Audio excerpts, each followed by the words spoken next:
And so we are very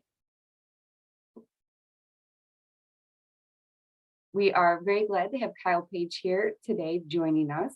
He is an innovative, data-driven, and client-oriented industrial organizational psychologist with over 8 years of data analytics and reporting, survey development and implementation, and research design experience.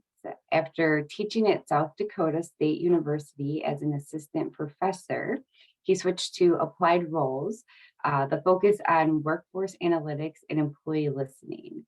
Currently, Kyle is a senior analyst in people analytics at Nestle, and he has put together a wonderful presentation for us today on understanding the workforce and developing employee listening. So with that, I will hand it over to Kyle. One more thing. We are recording, so if you don't want to be on camera, please feel free to turn your cameras off. But if you do, please feel free to leave them on.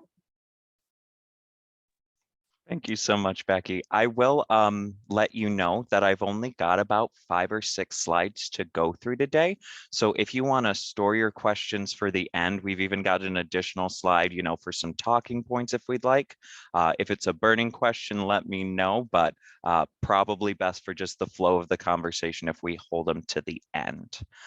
As Becky said, I am, of course, Kyle Page, and we're going to discuss 2 really big portions of kind of honestly understanding the experience of workers. And that's really not only just understanding the workforce, but also really making sure that we are developing ways that we can listen to our employees around these sorts of things. Now, I always find it very interesting that people don't start with an intro. And of course, you had my bio in the beginning, but what you're seeing right now is actually called a Nestle one-pager. And these are pretty common for us here at Nestle, but they really just allow you to have a quick overview. So if you want to know who Kyle is, besides, of course, that I got a haircut since the photo in the top left corner, I do kind of affiliate with 3 alma maters. I went to Texas A&M for my undergrad. I went to Roosevelt University in Schaumburg and then Chicago. So very happy to be back and invited to give a talk like this in a place that has a special meaning to me. And then as mentioned, I actually taught a year at South Dakota State in their master's program. I learned very on that if you want to be in IO psychology or kind of these development and employee listening type of fields, you really should give back. And that was ingrained to me early on. So I am a member of PSYOP as well as SOHIP, which is a really fun way of saying I study occupational health psychology a lot. So the things you've probably heard of: engagement, burnout, work-life balance.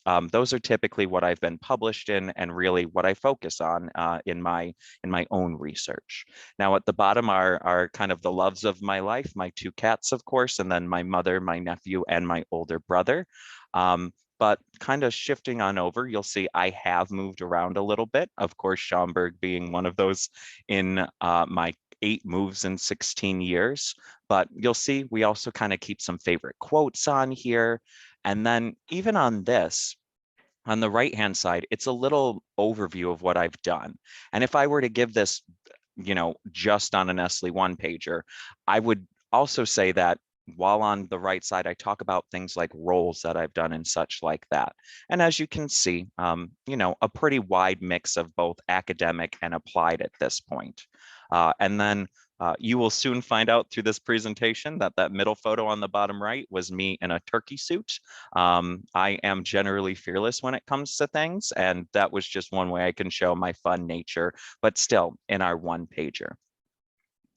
So let's get into it. Now, before we do dive into trends that we see in the workforce and how we can measure those through an employee listening strategy, we really have to align on what employee listening even is. And while your first thought might be surveys, I truly hope that isn't your only thought. In fact, employee listening is all of the ways that you capture and understand employee experience. And in my opinion, this is done by actively facilitating a conversation between employees and leadership. So, what do I actually mean by a conversation? In this instance, it's any form of information collecting that you are doing to understand that employee experience. And as we are aligning, I think it's probably best for me to define what I mean, even by saying employee experience. There are probably countless definitions at this point, and to be honest, I think a lot of them are quite right. But for my talk and just for us to be aligned, I'm going to use Citrix's definition, which is employee experience is the journey each employee takes with a company. Specifically, this can include everything from culture to the work environment, even to things like day-to-day technology. Oddly enough, even though we probably think of surveys first when thinking of employee listening, the conversations are usually a very sizable portion of that development. And I personally am a strong proponent of listening to what employees are saying and really letting that influence not only, how we're asking questions, but even what will appear in our surveys. In my position at Nestle, I am so fortunate to support our employee listening in a large part of our operating companies in the United States. And in my role, I actually don't even say the word survey too often. In fact, what I really try to talk to is pulsing our employees. Now, this word is very popular in the surveying world. You've probably heard of what a pulse survey is, but we picked it quite intentionally as the information that our employees at Nestle provide truly is going to be that heartbeat of this employee listening. And as you can see through that quick animation, that conversation should fuel what's in your surveys, which should fuel the conversations again. And you start to have this positive outcome of developed listening. Now, at Nestle, I have worked to define what a pulse survey even means. And so here at Nestle, when I say pulse, most people know that that is only 5 to 7 questions. And what we've really done is we've set these up to be bite-sized so that we can focus on relevant issues and measure what we know can actually be acted on. And we also keep these surveys very, as I like to say, organic as possible, because we can then use that conversation we're having to our advantage. We can also do a lot of encouragement here. In fact, we encourage our business partners to share what they're hearing when they're consulting. We encourage our leaders to let us know what's important to them. But most importantly, we also encourage our employees. In almost every pulse, I strive to keep that conversation going with just one open-ended question. Is there anything else that you would like to share? So you may be thinking, Kyle, why did you start with your Nestle one pager then? What does that have to do with employee listening? Well, introducing these kind of development opportunities or these opportunities for people to bring their true authentic self to work is just one example of how we can really encourage employees to share not only about who they are, but just to develop their voice so that they can share feedback more comfortably in surveys and even through conversations with leadership, teammates, and even, executives if those opportunities arrive. So, to truly develop an employee listening program, you have to focus not just on the surveys, but everything that's going to affect that conversation that we're discussing. At my previous role at American Family Insurance, I worked on a white paper with my manager regarding the Great Resignation. And to do this, we looked through current trends that were occurring in the pandemic, and we really try to understand how we could prepare for the future. In this talk, you won't see a single piece of my original research on the workforce. In fact, I want to show you that you can do this work without having to spend any resources other than time to research and, of course, maybe some access to Google. I am going to not only encourage you to utilize this amazing work, but I'll ask you even to encourage others. We have countless colleagues across so many different fields that have done just amazing research that is going to help build data-driven employee listening programs. So take advantage of that when you can. Now, I've left the title of the slide on the screen, and you're probably thinking, well, duh. There is definitely already a labor shortage we're dealing with, but this was actually that driving question behind my white paper at American Family Insurance. As such, by just giving ourselves permission to take that time and ask these questions ahead of when they were occurring, we were able to really start to plan. And just to level set, it is clear that there will continue to be a labor shortage. In my opinion, that's going to most likely be until our digital innovation really matches the human capital and they are balanced and blended well. Now, with a whole lifetime of research, I'm not going to be able to predict when that will be. But instead, let's focus on understanding why a labor shortage will continue so that you can have action on that. In the US, fertility rate has been steadily declining. And if you're looking at this chart, again, I didn't make any of these, but there is a fun little typo in the top. So if you do catch that, bonus points for you. I missed it for a long time, but it is always fun to see that, even the best research can have a flaw or two. So keep that in mind when you are designing. But if we're looking at that chart and we kind of move down to the bottom left, it does say that a fertility rate of 2.1 is considered a replacement level for the current population. Now, we were below this in the US in 2010. And as you can see, as of 2018, that trend was still continuing. If we take a minute back and not just consider, the employee experience, but really the human experience, as issues of things like global warming and other crises continue to increase, it is possible that populations across the globe may decrease. Now, I'm not predicting that as a sure thing, but if it does occur, it's likely that we're going to see that labor shortage for generations to come. As the US is really working to fix what I consider a crumbling education sector, it's important to note that education rate has also seen a sizable decrease in 2022. Now, if this trend does continue, it will mean that positions that require college education, we become a little bit harder to fill as talent becomes scarcer. Another thing to consider is it might be a opportunity to really focus on retention if that is a trend that appears, if you already have good talent. But beyond these potentially long-lasting trends, it is important to note that our current labor shortage actually had two other pretty large factors. The first one is that an estimated 2 million additional workers had retired by July of 2021, which I'm sure none of us need a reminder, but that was only the second year of the pandemic. Research then goes on to suggest that younger generations are likely to retire at later ages due to either things like a lack of savings or even an increased life expectancy. As such, although it's not one of the two charts on the screen, it's a really good idea to keep an eye on what is happening just in the workforce in terms of retirement. The second other factor that we should talk about is that back in April of 2020, an executive order was signed which suspended the issuance of green cards for 60 days. Now, it's only 2 months, and you may be thinking that's not really that long. But even a short period like that had a cascading effect on the H-1B visa program, as well as things like seasonal workers in the hospitality industry, students on work study programs, and even many others. It is estimated from just that 60 days that 525,000 workers were kept from entering the United States.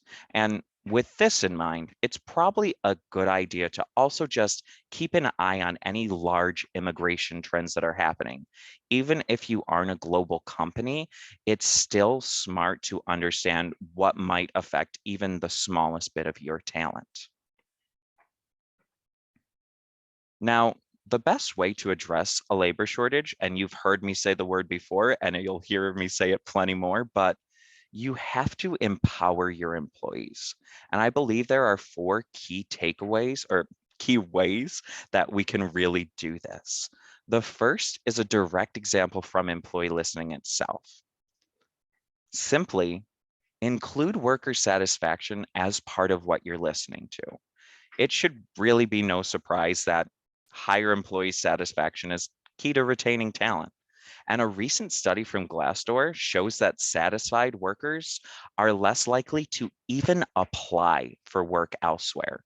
In terms of their data, employees who rated their company as 2 out of 5 stars were twice as likely to apply for a new job in Glassdoor as those who rated the company 5 stars out of 5 stars. And this example really does set me up perfectly for our next point. You should be using outside data that is available to you. Try not to really reinvent the wheel here when there are so many companies that help employees not only rate companies, but rank them. Specifically, instead of using this data, instead of not using this data, try and incorporate it in things like your executive decks and share these insights as much as possible. While employee listening typically ends when an employee is no longer with the company, these types of surveys that are taken after your employee exits, and even if it's not a survey, even if they're providing some information, you can really get vital understanding of that true exiting experience. And honestly, that's usually a part of the employee listening program that is out of our reach. Now, the second way that you can address a labor shortage is by focusing on transferable skills. Research from McKinsey and Company is great in this area, and they have found that 80% of executives from their companies were unprepared to address the gap in digital skills. Now, again, that's just digital. That's not all the many types of skills that exist. But the great news is that people are capable of mastering new skills throughout their entire life. And this is shown in many ways, but a second example from McKinsey and Company really brings this home.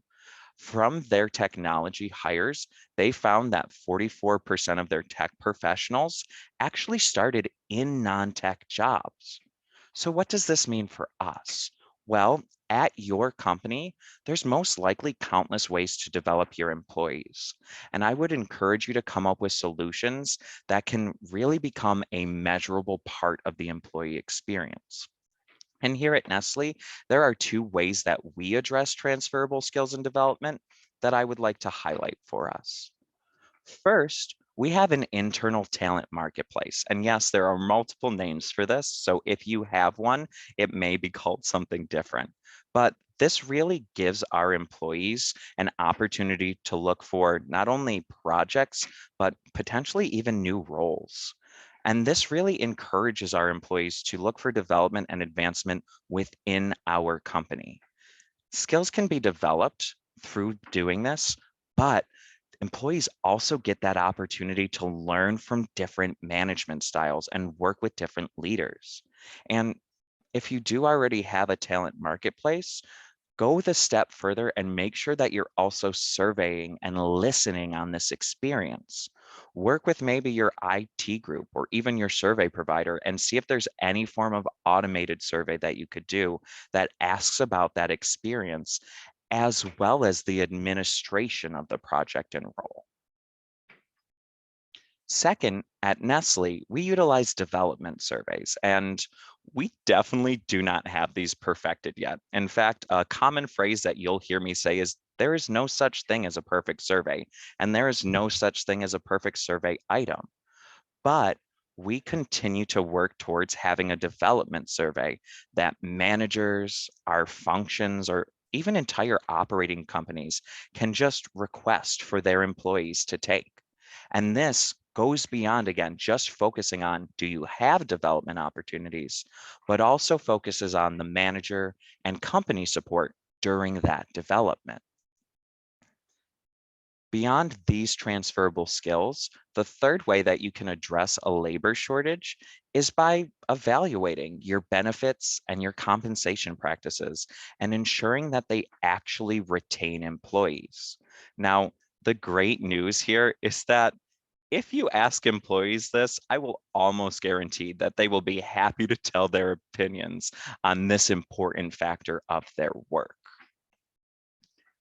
In kind of understanding this area, it may be a good idea to do an annual or even a biennial survey on benefits, compensation, or even your recognition programs. You can even go a little bit further on this by asking employees what motivates them at work and how satisfied are they with those motivators that you have. Pay, benefits, compensation, you know, I said pay and compensation, recognition are all great examples of motivators that can really be rated and then stacked against each other. Now, it is going to be inevitable that good employees will leave. We all see it. It's not going to stop. And truly, we can only make sure those solid employees have the opportunities they'd like. But just because somebody has left doesn't mean that they're not going to come back. So make sure that you are understanding the experiences of those who are doing that. Now, these employees are often referred to as boomerangs, and they can provide so much actionable information. Take this opportunity to assess how this process goes and what ways you can really make this as painless as possible for any employees who do want to return. It also never hurts to maybe have something like an alumni portal. So for those of you, for those who have left your company on, good terms, maybe you can have this as an opportunity to not only encourage that network, but then this might also then further down the road encourage more boomerangs. And if you do already have an active alumni portal, this is another possibility to really ask for some additional feedback. In fact, if your alumni are willing, maybe you could ask them in a survey. But please keep in mind that if you do that, you should probably offer some level of incentives here, especially since, they're no longer at the company. So we've covered a lot so far. We've covered some high-level trends and things like that. But what do we really understand on the developing workforce? Well, each new generation brings change. And as a millennial myself, I cannot begin to explain all of the ways that older generations have complained about the changing workforce rather than adapting to it.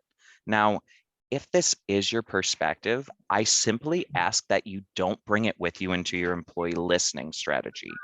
Instead, try to take more of a humility approach. And I have to remind myself to do this all the time, but be more neutral to these new thoughts and ideas. Again, by doing this listening, you may improve countless processes and programs, but you can also help explain why some of these ideas just won't work. And that is going to help provide development for those who are truly looking to get in there and innovate. Lastly, again, just by doing that listening, you are helping keep that conversation going. As someone who specializes, as I told you, in occupational health psychology, I cannot begin to explain how excited I am to say that workers are actively seeking ways to address work-life balance concerns. It's estimated that most of us will spend a fourth to a third of our lives at work. And we also know through research on things like work-life balance, life satisfaction, and countless other variables that what we experience at work bleeds into our home lives. And the opposite of that is also very true. Now, instead of transitioning this talk into one on work-life balance, let me just say that your company should be incredibly focused on the ability of employees to balance their lives. Truly, if you aren't measuring work-life balance throughout your employee listening program, what are you doing? At Nestle, we have work-life balance questions embedded throughout most of our continuous forms of listening, from our early surveys that cover things like onboarding to our pulse surveys, even to things like our global surveys and our exit or separation survey. In general, just like diversity, equity, or inclusion, if you haven't had a recent measurement, it's probably time to measure again. Now, one way that employees are choosing to balance their work and personal lives is through remote work options. And despite this being a very reasonable approach for many different types of roles, I think we've had an incredibly disappointing response to this in the United States. Uh, I cannot tell you how many companies I have seen that have decided to publicly critique remote work. But sadly, this often ends up damaging their reputation to young and diverse talent. And I believe that Microsoft's research really said it best here. Flexible work is here to stay, and leaders who are out of touch with employees need a wake up call. In this area, I recommend listening to your employees and evaluating what is possible for your company.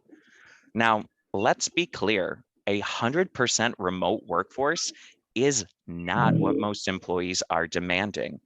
In fact, a sizable portion of the workforce prefers a hybrid option where they can truly flex between the workplace and working at home to balance their lives. Now, I should put a disclaimer here that if your company has a hybrid option, but then, forces employees to come in a certain amount of days, you may actually be doing more damage than good for your employees.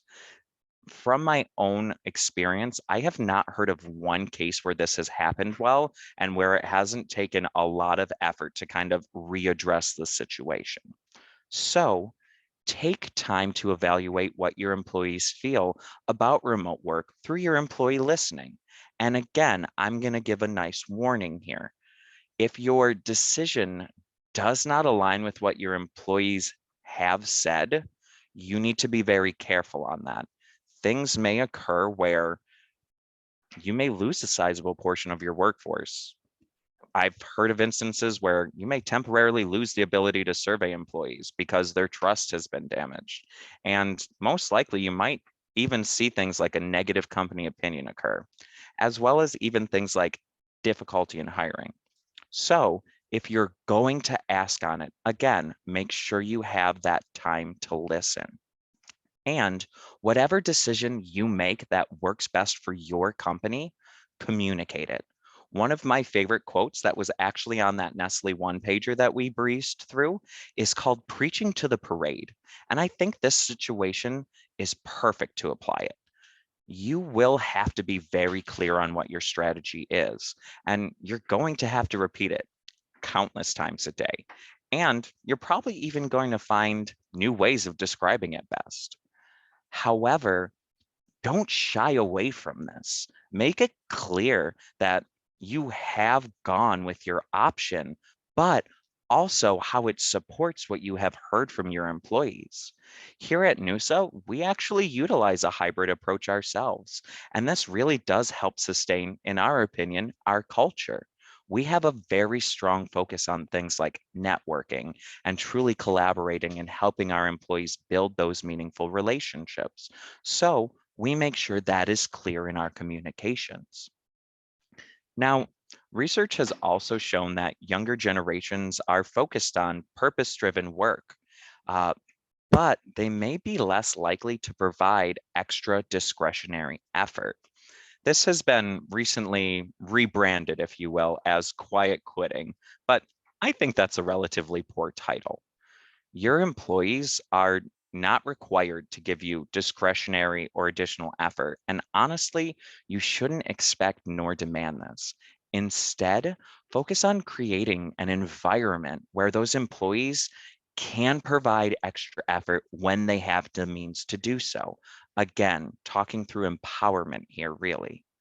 Now, when we talk about things like quiet quitting and discretionary effort, we do often see these touted as the younger generation being less loyal. But in my opinion, that does come down to victim blaming. In even my brief time in the workforce, I've seen companies cut pay and jobs more times than I can count. And I have been part of many of those companies. Amazingly, there does always seem to be money for things like executive raises and bonuses. In a world where this is the truth, it is not younger generations who have lost loyalty. It's companies who are truly no longer providing a livable career. And the rise of remote work has made it quite clear that if companies aren't going to value employees, then employees simply aren't going to stay anymore. So I implore you to value and empower your employees. Be as loyal to them as you would your customer base, and listen through those actionable employee listening opportunities. If you are trying to encourage employees to thrive at work, make sure you're allowing them to innovate. While we have already covered ways to listen regarding things like benefits or compensation or even recognition surveys, there are countless other ways to listen for things like innovation. At Nestle, we often ask about the ability to innovate, as well as what keeps you from being able to do so. In fact, some topics that you may assess are things like belonging or psychological safety, even things like open, honest communication. And the great news here is that these are also incredibly important in ensuring that your company supports things like diversity, equity, and inclusion. So get those good questions that help you hit multiple different goals.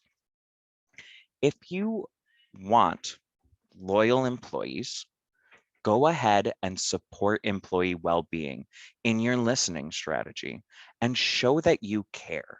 Now, let me be very clear that I did not say put on a facade that you care. This is very much just like listening on that remote work preference. Do not take this lightly. Instead, take a look at the employee experience in your company. Maybe plot it on out on a simple page or, a PowerPoint, Excel, whatever you prefer, and lay out all of the times that employees are surveyed.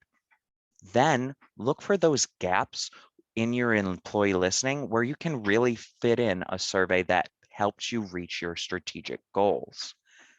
In my case, I call these types of surveys our heartbeat moments. And along with those pulses that we talked about, that's what really keeps our employee listening program alive. And when evaluating your surveys, make sure that you are bringing in outside understanding and don't just limit yourself to what is occurring at work. Research shows that life changes are incredibly influential on things like our stress levels and the way we experience things. If you don't believe me, I'll give you just a moment to go ahead and think about the last time you had to move, even if it was down the road, even if it was in the same apartment building. I would guarantee most of us didn't have 100% great time. So take that thought now and apply it to your employee listening strategy. Do you have actionable measurement on how employees feel when things like their manager leaves or even when they switch teams? How about how easy or maybe difficult it was to transition back to working after taking something like a leave of absence? While these aren't the same thing as a move, they often are going to put employees in that emotionally similar state. So bring in that understanding when you're developing your employee listening. Another great example could be maybe you're innovating your digital space. We talked about digital skills before, and maybe you have asked your employees to learn a new software. Something that you can do to just make sure it's going well is evaluate how that new software went and make sure you're sharing that feedback with your employees so that they understand that you are listening. Now, I could give countless examples here, and these are just a few ways of how you can truly focus on the human experience as well as the employee experience and put that well-being at the forefront of your strategy. Now, I know I've gone on for a little bit, but I just want to say, we're going to open it up for some conversation now. And truly, thank you so much for this opportunity. I hope that this helps you on your journey into understanding that workforce and then following through and truly developing that employee listening to help support them. All right. Were there questions in the chat? I was in the zone, so if there Oh, were, I've missed them. nope, we do not have questions at the moment. No worries. As people are typing in their questions, or if they want to, come on off and ask, I do have some potential conversation questions as well. So I'm going to put those on the screen so that everybody can see them. But like I said, feel free to ask questions first. Ooh, there we go.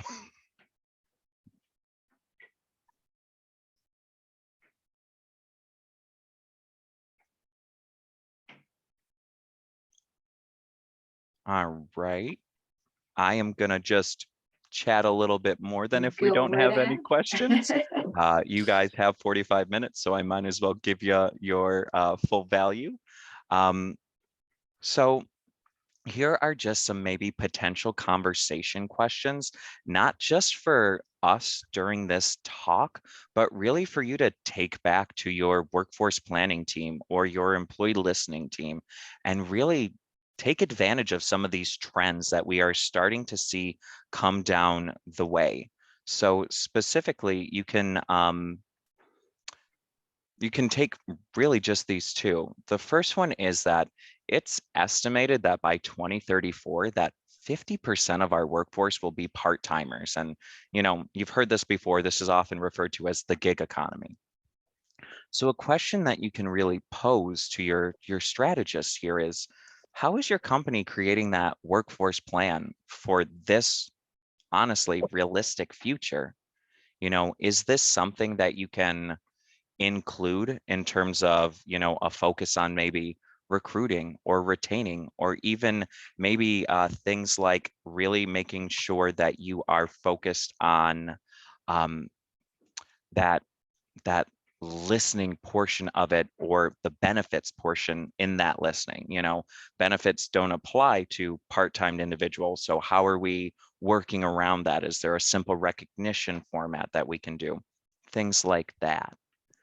Another really good point that you can pose to your companies is that we see that the trend was we saw millions of people retire early. So needless to say, those retired baby boomers are coming back faster to the workforce than any other generation. So this might be another area for your company to really say, well, do we have a focused recruiting strategy on getting this talent that is coming back with years of experience? I know that many companies have, focused strategies on recruiting, college individuals and mid-career level, but might be a good add-on for what you're looking at. And again, really see if there is that program or process for you to place to really encourage those boomerang employees.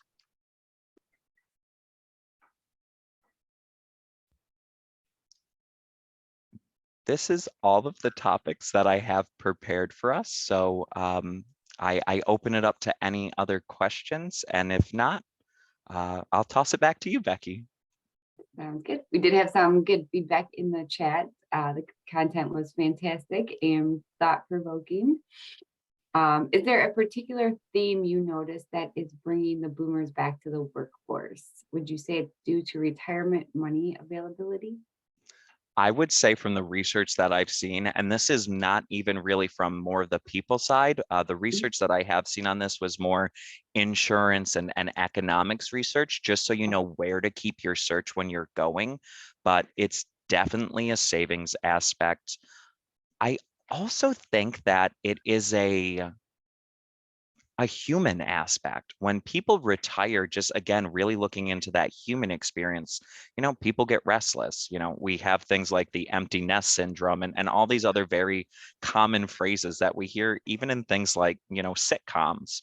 So it may be not only the savings factor, but hey, there was a pandemic. We all felt incredibly isolated. And now not only do I need more money, but I want to connect again. And this is where that hybrid option again comes in really well. If you're saying, hey, some people love to be remote, but hey, most of us are here in person at least once or twice a week, not mandated, but that's generally what we see. Then you've got this really robust culture and can work it in. And I know that was a little bit more than the question. Yeah, no, I think that's completely valid. My father said he was going to retire next month, and then he was like, "Well, I'm still going to retire, but I still want to work. So I need to find another job because he doesn't want to be bored, right? He doesn't want to be sitting Exactly. at home, and he doesn't really have, hobbies or things to fill his time at the moment. Right. And I mean, unless you're going to really take that on, my mother wasn't one of those baby Mhm. boomers that retired from, a General Motors factory on the assembly line and hasn't looked back, but she is even doing those conversations on like, I don't want to work, but maybe I want to do volunteer work and things like that. So Right. again, even if it's not working that you're bringing them back, if you can have that alumni portal, if you can give those volunteer options and make them social, you're really going to start building out that brand further. Mhm. We do have another question. When stating 50% will be part-time by 2034, are you saying that will be the trend among younger adults as well?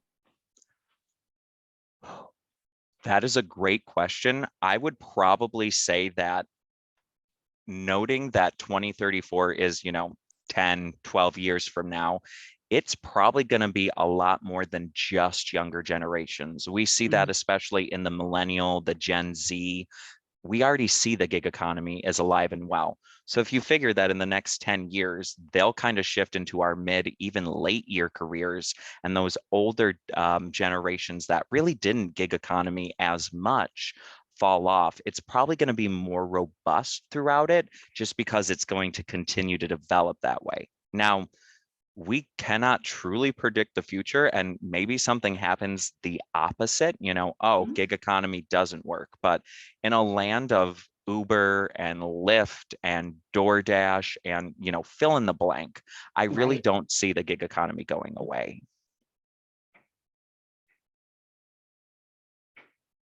I think I answered that full part too. Yeah, yeah, no, definitely. And I think that's a valid point as well, right? Because there are so many side hustles that people have these days, and a lot of those do turn into full-time jobs, or, it's not work or a job, I guess, if you love it. But Exactly. And I think we do use generally the term gig economy for lower level employees, but if you really do think of an Mhm. executive level individual, I think they do more gig economy than anybody else. They're on councils and advisory boards and they have a full-time job, but they're on this, and this. Like if you really label the gig economy to mean other job other than your main job, I'd say we probably are already seeing it even at higher levels, even if they wouldn't Mhm. call it that. Yeah, absolutely. There's a follow-up to that. The 40-hour work week will possibly be going away. I would love that. Full-time, maybe 30 hours plus. I mean, that's been discussed at my company as well, because we have summer Fridays where we Yeah. work 40 hours Monday through Friday at noon, and then we have the afternoon to ourselves, if you will. And people absolutely love that and want summer Fridays all year round. And that's not something we've been able to put into place. But what we did do is we added one Friday a month when it's, in the months that are not in the summer. And we have one Friday a month where that's a half day Friday. And then we also implemented a no meeting hour on Wednesdays. So from 1 to 2 o'clock every Wednesday, in at least in the US, based on client commitments. Obviously, we do have that time blocked on everyone's calendar so that there's a little bit more balance there as well. It's a really great option. While I was at American Family, I don't work there anymore. I don't know if the Mhm. benefit's still there, of course, but we actually did have every other Friday off. So what you Oh, did nice. is in your 10-day work, pay period, 9 were on. And if you had a busy 2 weeks, you didn't get it off. It was a Mhm. benefit, not a guarantee, of course, but you can do these a lot of creative ways. Some companies give, a week off. I'm not saying that's feasible, and power to them for being able to do that. But if Right. you can incorporate a half day here and a half day there, or even consider thing like a 4-day work week, you might actually be ahead of the curve. A lot of Mhm. people love that 3-day weekend. And I personally am somebody that would work 9-10 hours a day to get that, and I think that's what happens on summer Fridays is we do adjust to more of that, hey, 4 days on, 3 days off. So Right. not only just the 40-hour work week, but the traditional work week might be limited as well. And I think that's supported in a lot of research. So keep an eye on it. Yeah, definitely. We have another question in the chat. Can you share what Nestle is doing to welcome baby boomers back to the workforce and in what type of jobs or roles? Um, I can talk at a very high level. Of course, not being in recruiting, I have limited focus here. But what I would say is we are just being intentional with the strategy. Just like I said in yours, if you have a recruitment strategy for one group, you should probably have it for the others. Mhm. And it's things like, well, where would you typically get this talent? They're less likely to be on things like the computer or, uh, social media, Instagram, Snapchat, the really popular ways to recruit youth or those younger generations. So if you have that strategy, make sure you have an equivalent one at the top. And I'd say that's really what we are focusing on, making sure that we are recruiting, of course, the right way. Um, but I don't think that I can say more than that just because I don't have the experience and I'm sure I would say something wrong.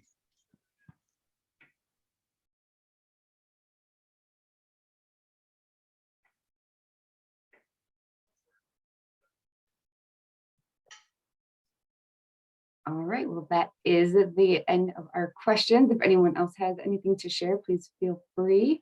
Otherwise, I would like to thank Kyle for his time today and the great conversation. And he threw his LinkedIn up here on the screen, so you can go ahead and send him an invitation if you would like to connect with him over there. We have our newsletter that Kristen just posted out there in the chat as well. So if you'd like to view that, you can click the link there. And then October 6th, we will all meet back here for a benefit PDE, and we will have USI there facilitating that conversation. All right. Thank you, Kyle. And thank you everyone for joining us today. I hope you have a wonderful day.